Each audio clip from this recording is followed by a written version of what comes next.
Hi guys, welcome back to my YouTube channel and don't forget to click the bell button para updated kayo. Sa ngayon guys, gagawa tayo ng 502 amplifier. Ito siya guys.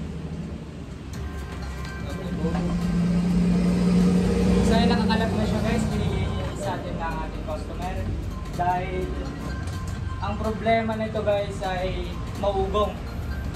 Kung may mga maugong kayong tumutugtog naman siya, klaro naman yung music. Kaso sobrang ingay, parang nagba-vibrate sa loob. So, ibig sabihin nun, may problema sa bawat parts nito. Guys, ang unang gagawin nyo guys, tatanggalin nyo itong peka parte dito guys. Ito. Kung nandito kayo, nakikita nyo to, side na to, dito kayo pupunta guys. Tatanggalin natin tong main dito guys. Itong pakita natin guys. So natanggal ko na pala. Kung sira naman dito guys, dito nyo mapapansin, pag tinanggal nyo itong connector nyo dito sa side dito, patungo dito sa likod, hanggang dito yung connector nyo dito guys. Kung i-open nyo guys, umuugong pa rin. So ang problema guys, nandito na siya. And then check nyo din yung cleaner nya guys, yung dito sa bandang side. Check nyo yan. Kung wala naman guys, kung may makikita kayong ito, ganito, yung problema nito guys,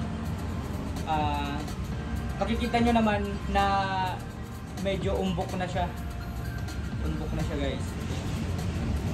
Test ko na. So, yun lang guys. Kakabit na natin.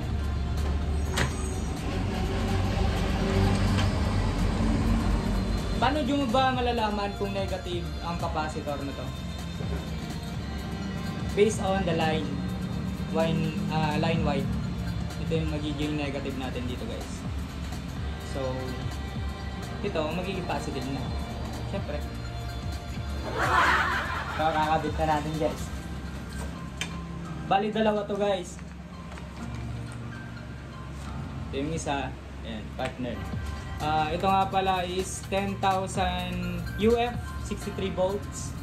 Ewan ko sa mga power amp kung mga ilan yung UF na. Para mas klaro guys, papakita ko sa inyo. Nasaan na yun?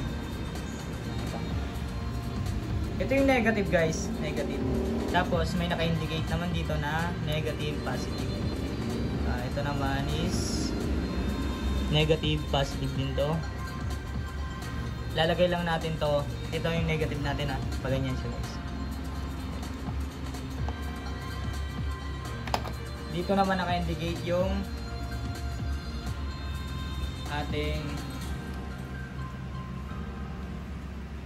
para malinis yung tunog. So okay naman yun guys, yan okay naman tong mga to.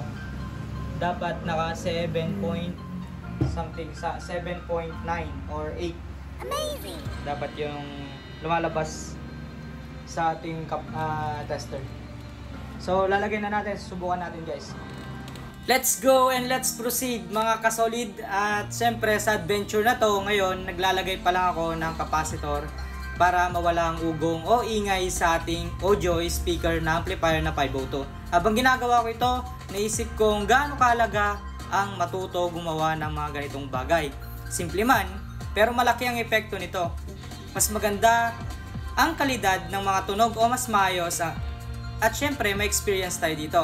Kaya habang ginagawa ko ito, gusto ko rin ipaalala na ang pag-aaral ng mga ganitong skills ay hindi lang practical, pero nagbibigay din ng kadagdagang kaalaman na magagamit natin sa iba pang bagay, lalo na kung nasa ibang bansa tayo o saan man tayong lugar. At syempre may malaking advantages to. Una, nagiging mas independent tayo dahil hindi na kailangan umasa lagi sa iba para sa mga simpleng repairs or upgrades. Pangalawa, napapalawak natin nito ang ating mga kakayahan na lutasin ang mga problema, hindi lang sa audio setup kundi pati na rin sa iba pang aspeto ng teknolohiya. At higit sa lahat, bawat bagong natututunan natin ay pwede natin buksan ng mas malaking oportunidad sa personal man o professional na aspeto. Kaya tuloy-tuloy lang sa pag-aaral at mapalawak ang ating mga kaalaman. Hindi natin alam kung gaano kalayo ang ating mararating o mapupuntahan sa inaharap, guys. Yun.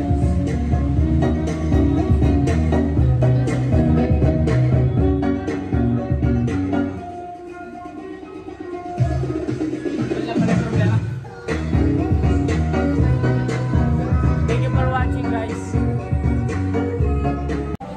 So yun, okay na guys. Capacitor lang pala yung pinalitan natin. Ito siya. Kapag may nakita kayong balon na ganito or ganito, plus kumukulog, yun, possible na sira siya. Actual nyo na lang guys. Thank you for watching.